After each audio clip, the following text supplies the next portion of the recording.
নমস্কার সবাইকে বন্ধুরা, আজকে 13ই মার্চ 2025 ইংরেজি ত্রিপুরা দর্পণ পত্রিকায় উঠে আসা একটি বিশেষ গুরুত্বপূর্ণ হেডলাইনের বিস্তারিত আলোচনা কি দেওয়া হয়েছে সেটা এখন আমরা দেখব। হেডলাইনটির নাম হলো অঙ্গনওয়াড়ি সহায়িকাদের শীঘ্রই পেনশন চালুর দাবি। এখানে বলা হচ্ছে, ত্রিপুরা রাজ্যের অঙ্গনওয়াড়ি কর্মী ও সহায়িকাদের ন্যায্য দাবি আদায়ের লক্ষ্যে এক সাংবাদিক সম্মেলন অনুষ্ঠিত হয় বুধবার। সাংবাদিক সম্মেলনে দাবি করা হয়, অঙ্গনওয়াড়ি কর্মী ও সহায়িকাদের দীর্ঘদিনের সমস্যাসমূহ এবং ন্যায্য দাবিগুলি বারবার উপেক্ষিত হয়ে আসছে।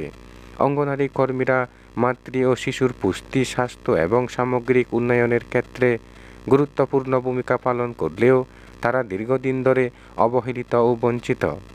Tripura Anganwadi workers and helpers Sangha, যা ভারতীয় মজদুর সংঘের অধিভুক্ত একটি ইউনিয়ন, তাদের বিভিন্ন প্রধান দাবি সম্পর্কে সরকার এবং প্রশাসনের দৃষ্টি আকর্ষণ করতে এই সাংবাদিক সম্মেলনের আয়োজন করেছে।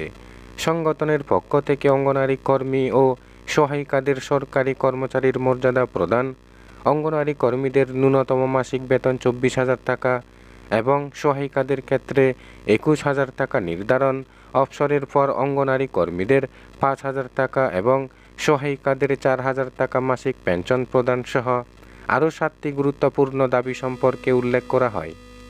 এই দাবিগুলো কর্মীদের জীবনযাত্রার মান উন্নত করার জন্য অপরিহার্য বলে উল্লেখ করেন অঙ্গনওয়াড়ি ওয়ার্কার্স অ্যান্ড হেল্পার্স সংঘের সাধারণ সম্পাদিকা মীনা দেবনাথ।